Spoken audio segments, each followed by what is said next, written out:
Magandang araw po sa inyong lahat. Magandang araw. Ngayon ay June 15, 2024, araw po ng Sabado, at kaarawan ko po ngayon. It's my birthday today. 52, 52 years old na po ako, and if I am not asking too much, humihingi po ako sa inyo ng panalangin para sa aking kaarawan. Yan na lamang po ang inyong maibigay sa akin. Sana'y maibigay sa akin. Sama niyo rin po sa panalangin. Hindi lang ako, kundi ang aking pamilya. Salamat po. Salamat na po agad.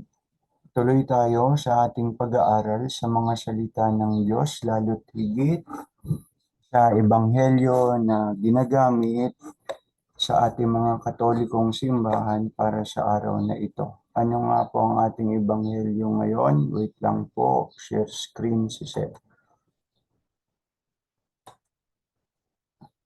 Wait lang po. Okay. Ang ating ebanghelyo ngayon ay ito mula sa aklat ni San Mateo, Kabanata 5, mga talata 33 hanggang 37. Matthew 5, chapter 5, verse 33 to 37. Ang pagpapahayag ng mabuting balita ng Panginoon ayon kay San Mateo. Narinig din ninyong sinabi sa inyong mga ninuno, huwag kang susumpa ng walang katotohanan, sa halip tuparin mo ang iyong sinumpaang panata sa Panginoon. Ngunit sinasabi ko sa inyo, huwag kayong manunumpa kapag kayo'y nangangako. Huwag ninyong sasabihing saksi ko ang langit sapagkat ito'y trono ng Diyos, o kaya'y saksi ko ang lupa sapagkat ito'y kanyang tuntungan. Huwag din ninyong sasabihing saksi ko ang Jerusalem sapagkat ito'y lungsod ng dakilang hari. Huwag mo ring ipanumpa ang iyong ulo sapagkat ni isang buhok sa iyong ulo ay hindi mo kayang paputiin o paitimin.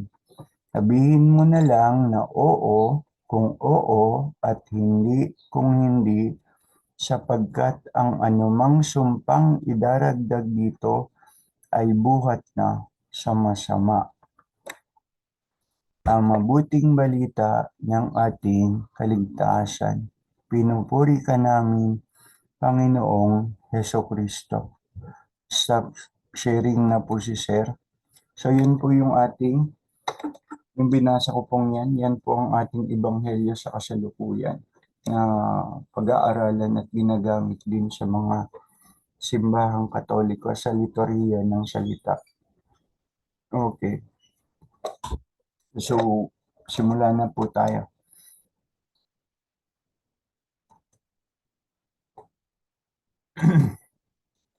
Itinatakwil ba ninyo si Satanas? Itinatakwil ba ninyo ang kanyang mga gawi o gawa? Itinatakwil ba ninyo ang kanyang mga tukso? Itinatakwil nyo ba ang kanyang mga pang-aakit? At tumutugon po tayo, opo, itinatakwil namin. So kung ikaw ay isang Katoliko, alam ko narinig mo na iyan. At alam mo rin iyan. Okay?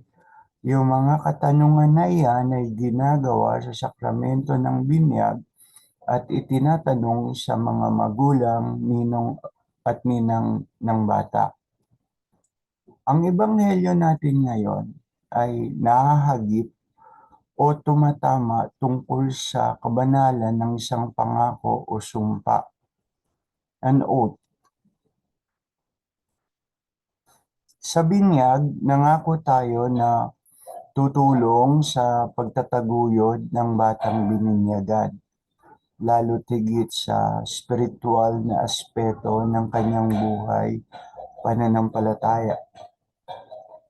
May magulang sa bawat isa sa atin. There is a parent in each and every one of us. Kahit sabihin mong wala kang anak, magulang ka pa rin. Kapag nagkaroon ka ng sapat na gulang o edad, bawat bata ay maaari mong ituring na anak. Hindi lang isang kuya, hindi lang isang ate, isang tito, isang tita, isang ninong o isang ninang, kundi isang magulang. Mas malaki, higit na malaki ang tungkulin ng isang magulang kumpara sa mga unang nabanggit. Mas malaki ang tungkulin ng isang magulang kumpara sa isang kapatid, isang kuya o ate. Okay. Kung minsan may mga kapatid, tiyuhin, tiyahin, ninong o ninang na mas higit pang nagtataguyod sa bata kumpara sa mismong magulang. Di po ba? Saludo tayo doon. At may mga tao rin na kahit hindi nila kadugo ang isang bata, higit pa sa isang magulang kung paano sila magturing sa mga batang ito. Saludo ulit tayo doon. Balik sa Ebanghelyo, kabanalan ng isang sumpa. Tulad kahapon, nasapul din yan sa Ebanghelyo, kabanalan ng isang sumpa sa buhay may asawa, dun sa last part. Huwag mong pagtataksilan ng iyong asawa. Mahalin mo ang iyong asawa tulad ng pagmamahal mo sa simbahan at kay Kristo. Isa din iyang sumpa sa ginagawa sa sakramento ng kasal. Okay? Naipaalala ko lang po sa inyo. Kasi sumpa, utang pinag-uusapan natin. Na notice ng asawa ko lately, okay, my wife noticed what I am doing, specifically those posts which I posted in my YouTube channel. Posts that seems to be teaching and not only sharing. Okay. And so she asked, why are you doing what you are doing? And I replied, because I took an oath about it. Bakit mo ginagawa mga bagay na ginagawa mo? Sagot ko, kasi pinanumpaan ko yon. That I will bear true faith in the conduct of my duties and obligation as a teacher. Obligasyon ko ang ginagawa ko. Tungkulin ko ang ginagawa ko. Mga obligasyon at tungkulin that I am morally and legally bound to do it. Okay? Ako ay obligadong gawin sapagkat kasama sa aking propesyon ang tungkulin kong moral, tungkulin ding legal. Pinanumpaan ko rin na susunod kasi sa Constitution ng Pilipinas at sa mga batas ng Pilipinas as a Filipino teacher. Okay, tuloy po tayo. Voluntarily, balik tayo dun sa sinabi ko. Voluntarily, that I will bear true faith in the conduct of my duties and obligation as a teacher voluntarily. Ano ibig sabihin? Meaning to say, may choice pa din naman, nagbabaka lang. Meaning to say, may choice pa din naman akong gawin o di gawin, di ba? Pwede ko pa rin gawin, pwede ko pa rin di gawin. Voluntarily, the word voluntarily. Sabi ng misis ko, she said further, di ba mas mabuting maging tahimik ka na lang, tahimik na buhay, tahimik ang buhay. Baka sa pag ganyan-ganyan, makakuha ka pa ng kaaway. And I thought, di ko na lang sinabi, mas hindi yata ako magiging tahimik pagka ganon. Babagabagin ako ng aking konsensya kasi alam ko, conscious ako sa dapat gawin, pero kung hindi ko naman gagawin, ano na lamang ang sasabihin ng Diyos sa akin? Okay? Hindi sasabihin ng tao ha, hindi sasabihin ng tao. Sasabihin ng Diyos sa akin. My father, my biological father once told me, don't be like a tree without a shade. Okay? Huwag kang maging isang punong walang lilim. Malalim na Tagalog yun kasi purong Tagalog ang tatay ko. Punong walang lilim. No, I was young. I was too young to understand it. Later in life, I realized what he meant. In other words, itong pumasok sa isip ko. Ang ibig niya sabihin, you're supposed to be doing what you're supposed to be doing. In other words, dapat ginagawa mo ang mga bagay na dapat talagang ginagawa mo. Ang puno, ng puno, pwede pang mawalan ng bunga. Pero ang mawalan ng lilim, that is something beyond comprehension. That is something beyond understanding. Okay. Hindi ko na po i-elaborate kung ano ibig ko sabihin. Sa John chapter 15 verse 5, sabi ni Kristo, I am the vine, you are the branches. If a man remains in me and I in him, he will bear much fruit. Apart from me, you can do nothing. If anyone does not remain in me, he is like a branch that is thrown away and withers. Such branches are picked up, thrown into the fire, and burned. So, nakakatakot na isang pangitain, nakakatakot na isang salita mula sa ating Panginoon. Inaasahan sa ating mamunga tulad ng isang sanga na nakakabit sa puno, inaasahang mamunga. Okay? At ang mga sanga na di namumunga, hindi nakakabit sa puno, yun ay natutuyo, nabubulok, o sinusunog. Diba? So, it is expected of us to bear fruit. To bear fruit. Ang mamunga na hindi mo naman magagawa, di ba?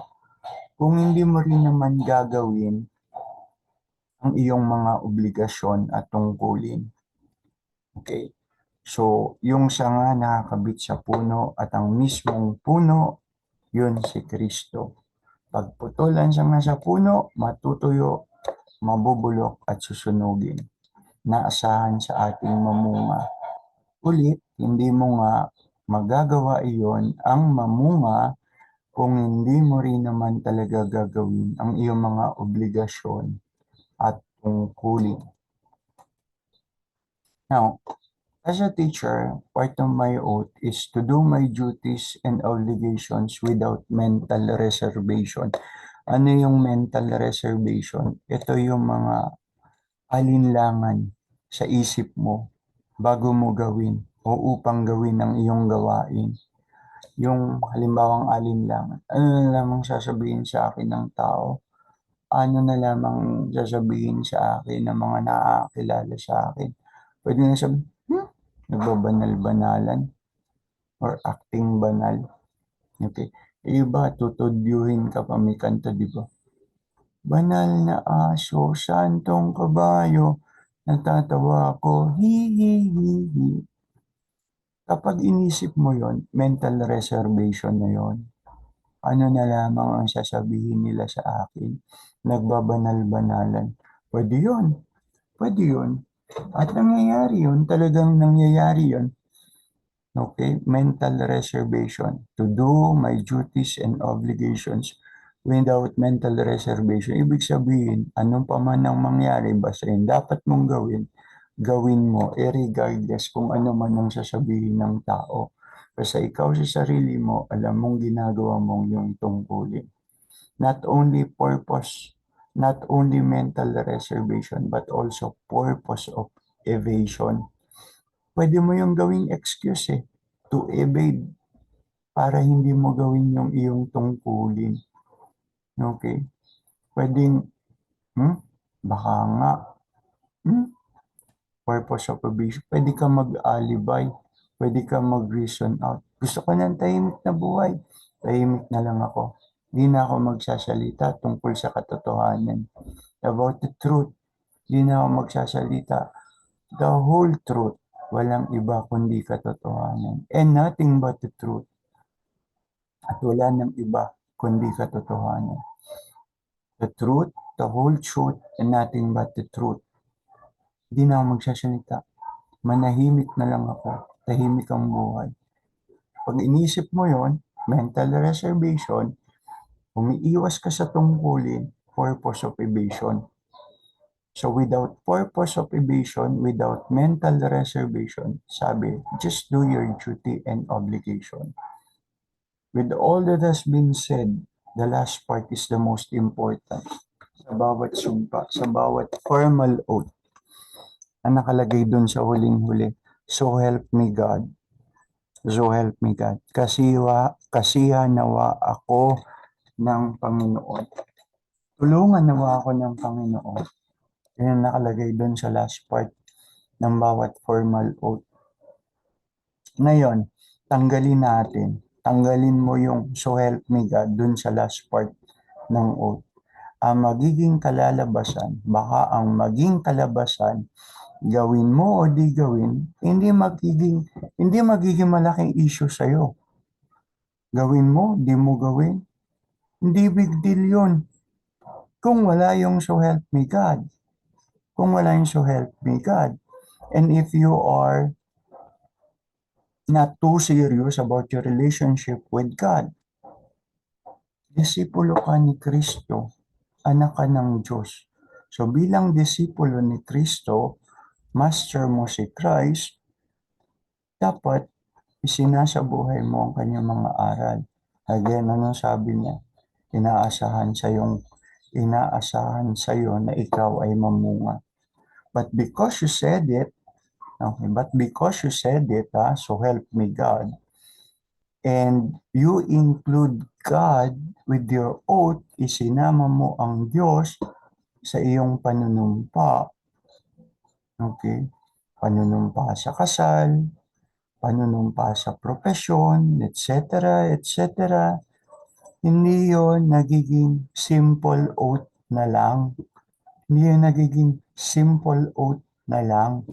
Sinama mo ang Diyos. You include God with your oath. So help me God. So hindi na siya simple oath. Alam niyo ba kung ano na siya? It becomes not a simple oath, but rather more than that, a covenant. Nakikipagtipan ka na sa Diyos. Gumagawa ka ng isang katulad sa isang kontrata. Hindi ito just a legal contract. Sumunod sa konstitusyon ng Pilipinas, gawin ang mga tungkulin at obligasyon bilang guro. Isinama mo ang Diyos. So yung sumpa mo na, hindi na siya isang simple oath, but a covenant. Nakipagtipan ka na sa Diyos. Kasama na ang Diyos. At pag isinama mo ang Diyos, hindi ka pwede basa-basa na lang magloko. Hindi ka na pwedeng talagang magdahilan para hindi mo gawin ang tungkulin mo. Between you and God ang naging usapan na. Not only between you and the people that you serve, not only between you and the people na paglilingkuran mo, but also between you and your God. Nakikipagtipan.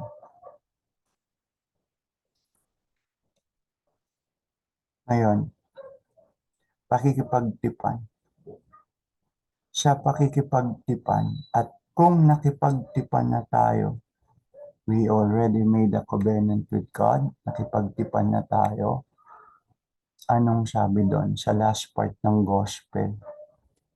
Gawin mo kung ano man ang iyong pinanumpaan decisively, hindi indecisive. You are like, nasa gitna ka ng kalsada, hindi pwedeng laging manatili ka sa gitna ng kalsada sa iyong paglalakbay.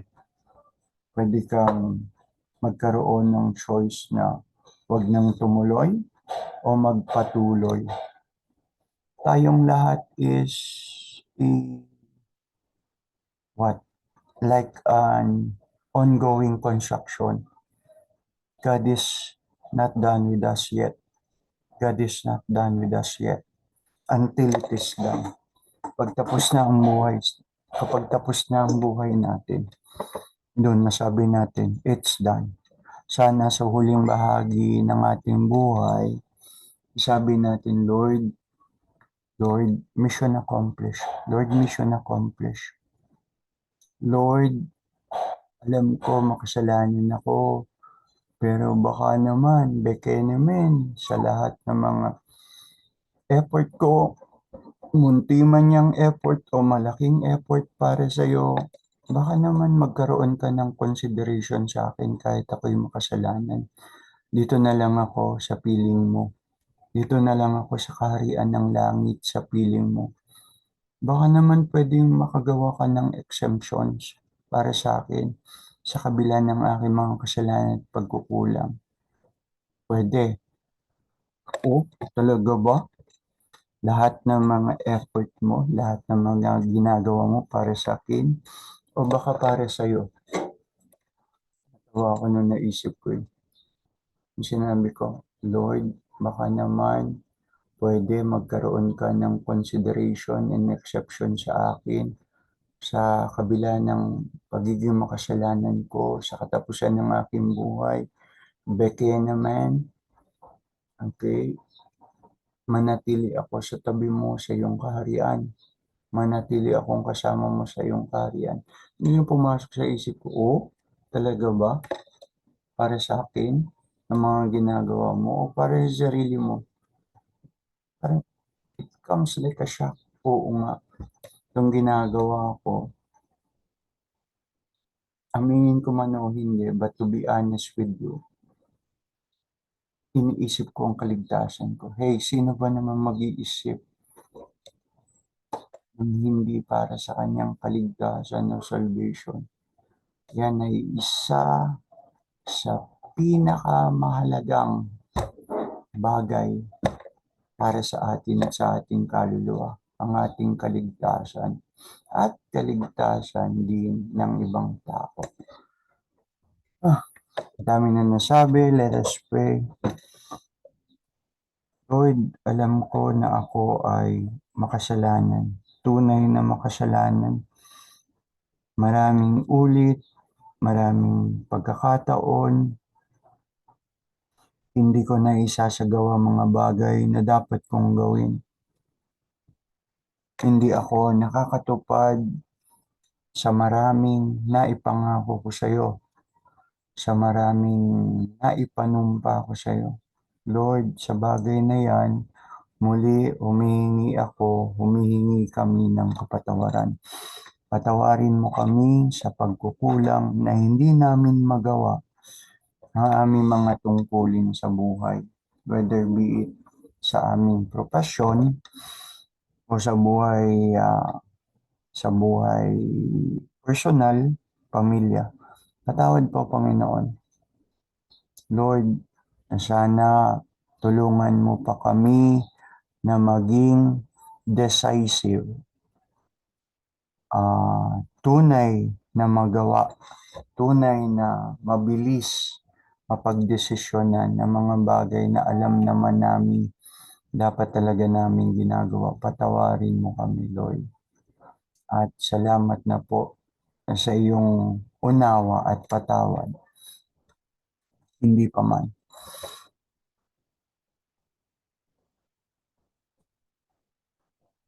Glory be to the Father, and to the Son, and to the Holy Spirit, as it was in the beginning, is now, and ever shall be, world without end. Amen. In the name of the Father, the Son, the Holy Spirit.